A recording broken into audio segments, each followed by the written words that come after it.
Greetings, everyone.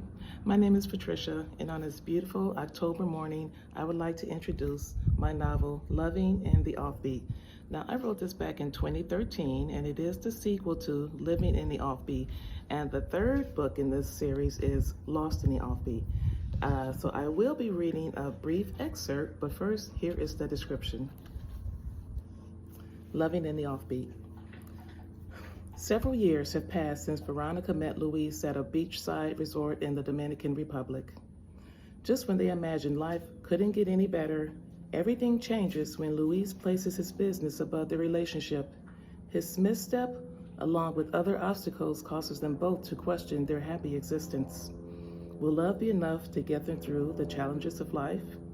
And here is a quote as reflected upon Luis Duarte, the character, the husband of Veronica in the book. And here's his quote. When did I forget what I was living for? Since when does wealth become the yardstick I measure myself by? I used to tell everyone who listened that living well isn't about getting more things. It's about being surrounded by family. Well, I don't want to be that guy living in a mansion filled with expensive toys, alone and depressed. The time has come for me to fix this situation.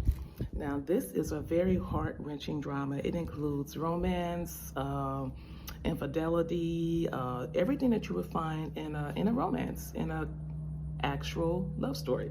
And here is the excerpt that I would like to read. And it is from page, it begins with page 19. Ronnie pulled virtually every dish in the kitchen cabinet, searching for the paella pan. Paella was Kiara's favorite dish. Therefore, that's what she was going to prepare. It wasn't often her daughter stopped by to visit, so when she did, Ronnie made it into an event.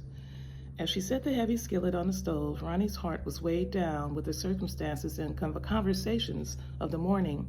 She needed someone to talk to. Setting the food aside, she picked up the phone and dialed. Hello? Joy answered on the third ring. Hey, girlfriend, what's going on? Ronnie, I haven't heard from you in months. How you doing? I'm good, just living my life in the offbeat. How's the family? Everyone's fine. I'm getting over a touch of the flu. Kiara is stopping by this evening for dinner. Luis is good, staying busy with work and all. I started my novel, but I haven't gotten very far.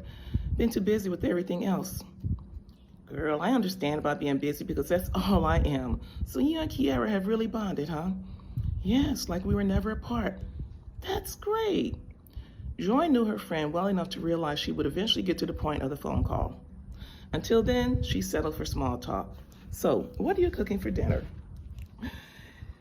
Kiara loves paella, and I'm baking my mother's famous 7-Up cake for dessert. In fact, I'll have to call her for the recipe after I hang up from you.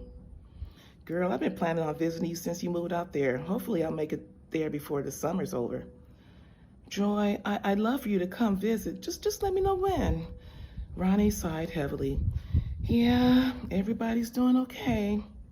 Uh-oh, I know that sound. What's wrong? Asked Joy. Ronnie started to laugh. Even after years of being apart, Joy knew her very well. I'm fine, really. How are my godchildren? Girl, these kids are doing great, still driving me crazy most of the time, but I wouldn't have it any other way. She laughed. At the moment, they're with Derek's parents. They spend a lot of weeks with him every summer, so right now, I'm just enjoying the quiet. Have a sip of coffee.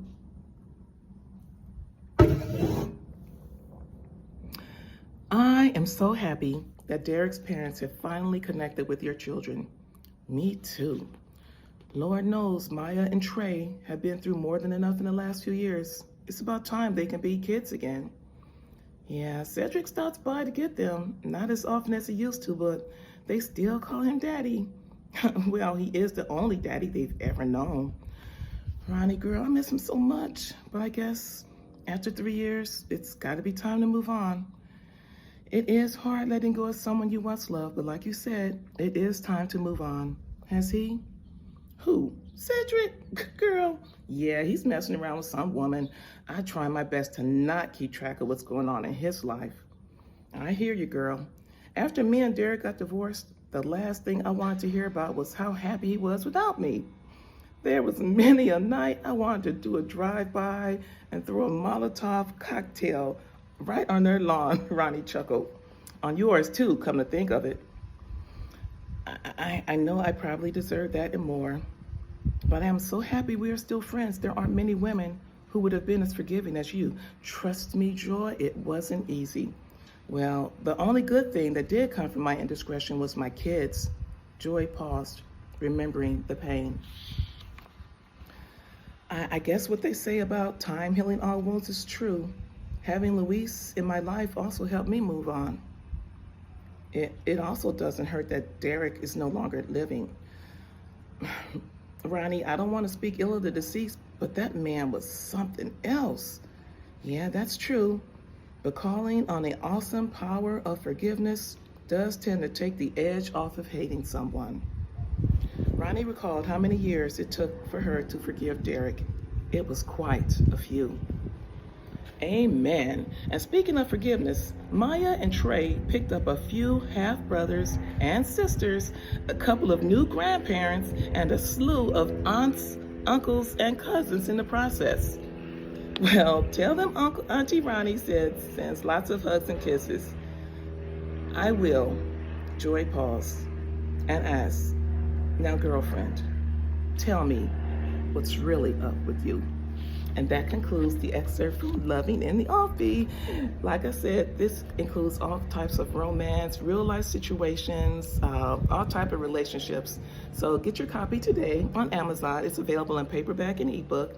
And please continue to follow me on www.patriciaorhopkins.com, Instagram at Patricia Hopkins, Patricia R. Hopkins, and Facebook at author Patricia Hopkins.